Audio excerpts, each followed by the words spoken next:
Hi family, welcome to అమ్మ చిట్కాలు. నేను మీ దీప్తిశ్రీ. పిల్లలకి లీఫీ వెజిటేబుల్తో చేసిన రెసిపీని చూపిస్తాను. ఈ రెసిపీ మార్నింగ్ బ్రేక్ఫాస్ట్, డిన్నర్ టైంలో అయినా పిల్లలకి పెట్టొచ్చు. సింపుల్ రెసిపీ, డైజెషన్ కూడా చాలా త్వరగా అయిపోతుంది. వర్షాలు పడుతున్నాయి, వాతావరణం కూడా చాలా చల్లగా ఉంటుంది. ఇది దృష్టిలో పెట్టుకుని చేసిన రెసిపీ ఇది. పిల్లలకి నార్మల్ డేస్లో అయినా పెట్టుకోవచ్చు, లేదా పిల్లలకి జలుబు వస్తున్నట్లు అనిపించినా సరే ఈ రెసిపీని పిల్లలకి పెట్టండి. నాజల్స్ బ్లాక్ అయితే ఫ్రీ అవుతాయి. పిల్లల కోసం మరిన్ని ఆకుకూరలతో చేసిన రెసిపీస్ వీడియోస్ కావాలి అంటే కామెంట్లో చెప్పండి, నేను మరికొన్ని పోస్ట్ చేస్తాను. లేదా వర్షాకాలంలో పిల్లలకి పెట్టే రెసిపీస్ వీడియోసే కావాలి అంటే ఈ వీడియోని లైక్ చేయండి.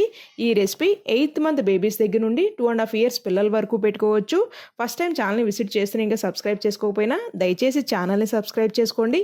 ఈ హెల్దీ రెసిపీ కోసం 200 ml వరకు నీళ్ళను పోసుకుని శుభ్రంగా కడిగి కట్ చేసుకున్న పాలకూరని ఉడకపెట్టుకోవాలి. 5 నిమిషాల్లో పాలకూర చక్కగా ఇలా కుక్ అయి ఉంటుంది.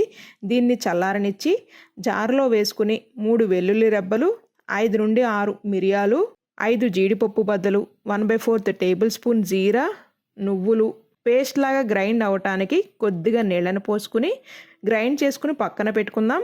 గిన్నెలో 2 టేబుల్ స్పూన్స్ నెయ్యి వేసుకుని నెయ్యి చిందులు పడకుండా నిదానంగా గ్రైండ్ చేసుకున్న పేస్ట్ని వేసి లో ఫ్లేమ్లో 2 నిమిషాల పాటు కుక్ చేసుకున్నాక 200 ml వరకు నీళ్ళను పోసుకుని 1 year and above బేబీస్ అయితే కొద్దిగా ఉప్పును కూడా వేసి నీళ్లు ఇలా మరుగుతూ ఉన్నప్పుడు ఉప్మా రవ్వ 3 టేబుల్ స్పూన్స్ వేసి 5 నిమిషాల పాటు లో ఫ్లేమ్లో మధ్య మధ్యలో తిప్పుకుంటూ కుక్ చేసుకోవాలి.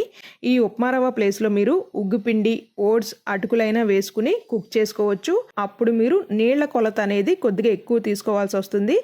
5 నిమిషాల పాటు లో ఫ్లేమ్లో కుక్ చేసుకుంటే చక్కగా ఇలా కుక్ అయి ఉంటుంది. దీన్ని చల్లారనిచ్చి చిన్నారులకి అయితే పెట్టండి. ఈ వీడియో మీ అందరికి ఉపయోగపడుతుంది అని అయితే ఆశిస్తున్నాను. వీడియో నచ్చినట్లయితే please do like, share and subscribe.